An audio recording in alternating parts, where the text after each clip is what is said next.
अवधूत चिंतन श्री गुरुदेव दत्त. श्री स्वामी समर्थ. श्री स्वामी समर्थ. जय जय स्वामी समर्थ. सगळ्यांना आजचा दिवस छान आरोग्यदायी आनंदाचा जाऊ. तुमच्या मनातील सगळ्या इच्छा पूर्ण अशी स्वामींचरणी प्रार्थना करते आणि आजच्या एका छानशा नवीन व्हिडिओला सुरुवात करते.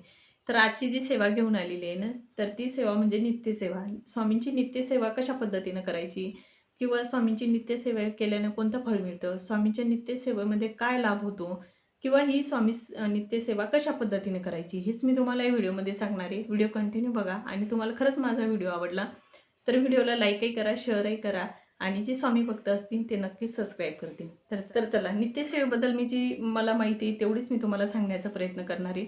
नित्यसेवा कशा पद्धतीने केल्या जाते, नित्यसेवा म्हणजे नेमकं काय, नित्यसेवेचं जे पुस्तक आहे किंवा बरेच स्वामी भक्तही नवीन असतात किंवा त्यांना माहिती नसतं की नित्यसेवा कशा पद्धतीनं करायची.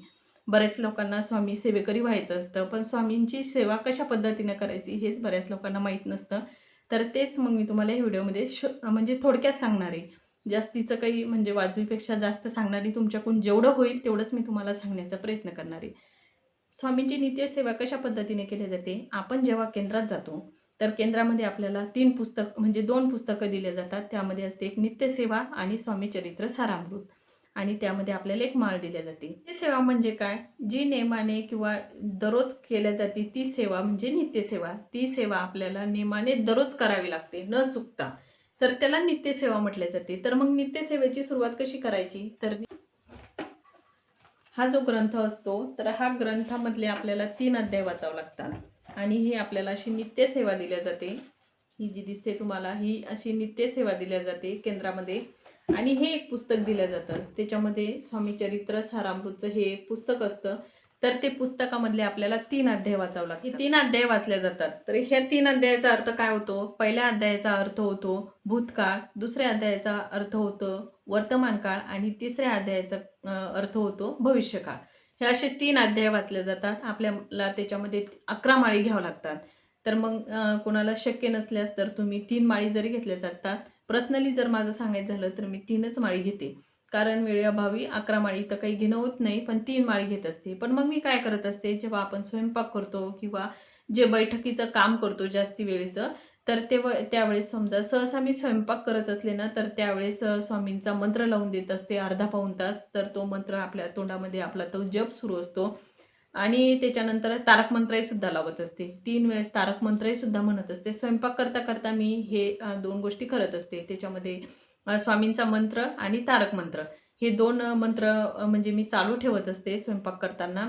त्या स्वयंपाकावरती त्याचा प्रभावी पडतो. म्हणजे स्वयंपाकामध्ये ते जे मंत्र असतात ते मंत्र त्या स्वयंपाकामध्ये जातात, म्हणजे ते स्वयंपाक पवित्र होतो. आपण जो बनवतो तो. कारण आपल्या डोक्यामध्ये एक वेगळेच विचार चालू असतात स्वयंपाक करताना किंवा आपण वेगळ्याच विचारामध्ये गुंतलेलो असतो. तर तसं न करता आपण जेव्हा स्वयंपाक करत असलो तेव्हा एखादा कोणत्याही देवाचा एखादा मंत्र लावून द्या आणि तो मंत्र सुरू असताना तुम्ही स्वयंपाक करा. त्या स्वयंपाकावरती चांगल्या प्रकारे प्रभाव पडतो.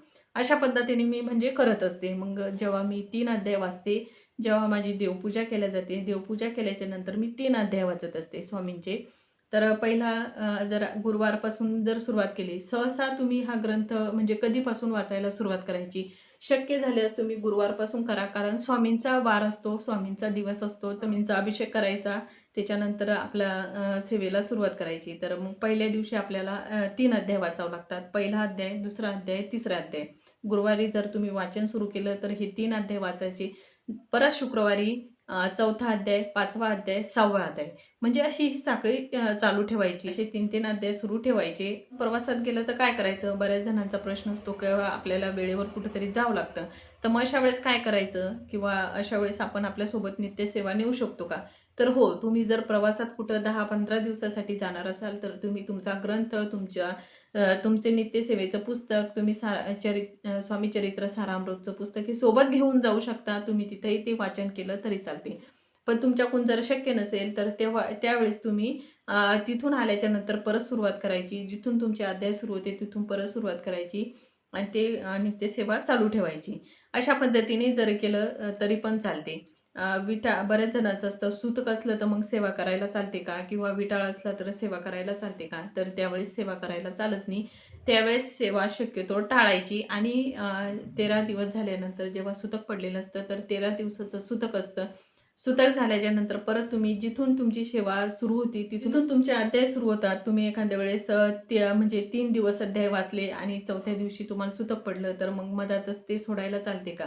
तर हो, काय करायचं, परत त्या दिवसापासून सुरुवात करायची. जिथून तुमचे अध्याय सुरू झालेले ना, तर त्या दिवसापासून म्हणजे त्या अध्यायापासून परत सुरुवात करायची.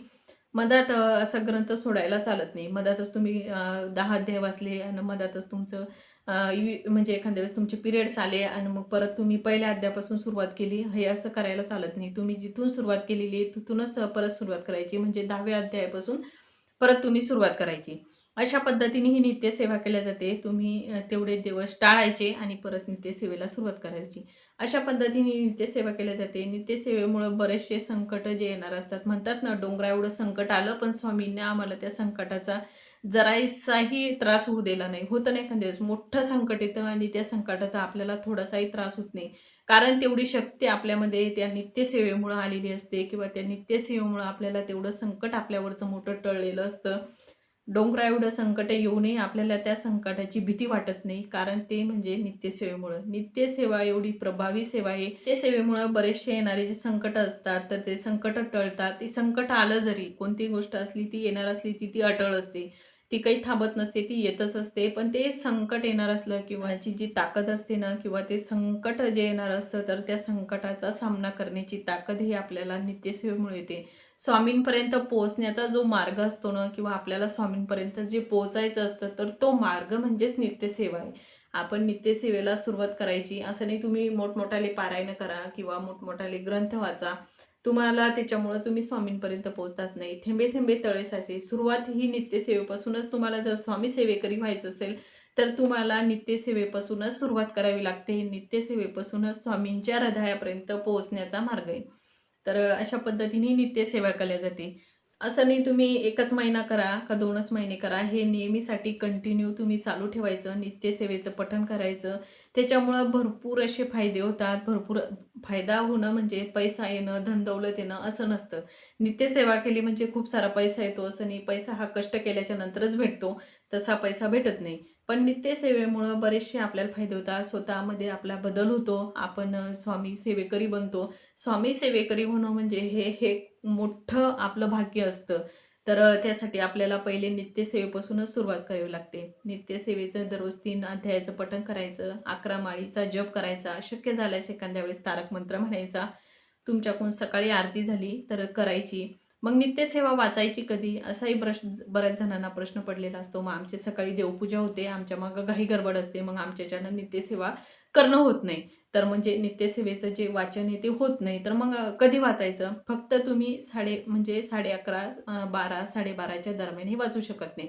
कारण तेव्हा स्वामी फेरीवर असतात, म्हणजे ते फिरत असतात. त्याच्यामुळे त्या काळामध्ये, तेवढ्या वेळेमध्ये हे वाचलं जात नाही.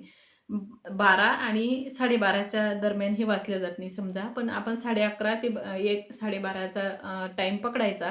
तेवढ्या काळामध्ये हे वाचायचं नाही. त्याच्यानंतर तुम्ही नित्यसेवा कधीही करू शकता. तुम्ही दुपारी वाचू शकता, संध्याकाळी वाचू शकता किंवा तुमच्याकडून शक्य झाल्यास तुम्ही म्हणजे सकाळी पण करू शकता. नित्यसेवेला बंधन नाही. नित्यसेवा तुम्ही कधीही केली तरी पण चालते.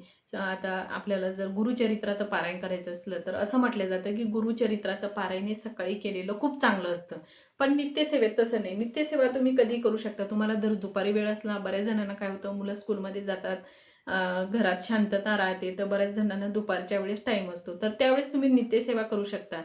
तर अशा पद्धतीने ही नित्यसेवा केली जाते. तर नित्यसेवा जर दुपारी केली, तर मग दुपारीच आरती म्हणायची का? किंवा दुपारीच म्हणजे नैवेद्य दाखवायचं का? तर तसं नाही. तुम्ही संध्याकाळी आरती करू शकता, 12ची आरती म्हणजे 10ची आरती करू शकता. त्याच्यामध्ये सकाळची 7ची आरती करू शकता किंवा संध्याकाळची आरती करू शकता.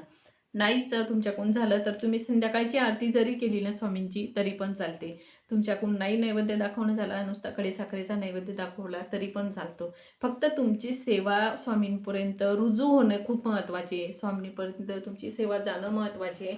स्वामींना तुमचा नैवेद्य नको, काहीच नको. फक्त स्वामींना तुम्ही जी केलेली सेवा असते ना, ती स्वामींपर्यंत पोहोचणं खूप महत्त्वाची. अशा पद्धतीने नित्यसेवा केली जाते. अशा पद्धतीने 3 माळी म्हणजे 3 अध्याय वाचायचे, त्याच्यामध्ये 11 माळी घ्यायच्या आणि तुमच्याकडून झाल्यास तारक मंत्र. हे एवढं नित्यसेवेमध्ये केलं जातं. अशा पद्धतीने ही नित्यसेवा केली जाते. कशी वाटली तुम्हाला ही माहिती? नक्की कमेंट करून सांगा. माहिती जर आवडली असेल तर म्हटली तुम्हाला ही नित्यसेवेबद्दलची माहिती जेवढी मला माहिती होती तेवढीच मी तुम्हाला सांगितलेली आहे. बाजूपेक्षा जास्त याच्यामध्ये मी काहीच तुम्हाला सांगितलेलं नाही. माहिती जर आवडली असेल तर माहितीला लाईक करा, शेअर करा आणि सबस्क्राईब करा. भेटू आपण अशाच एका छानशा नवीन व्हिडिओमध्ये. तोपर्यंत तुम्ही स्वतःची काळजी घ्या. श्री स्वामी समर्थ. जय जय स्वामी समर्थ.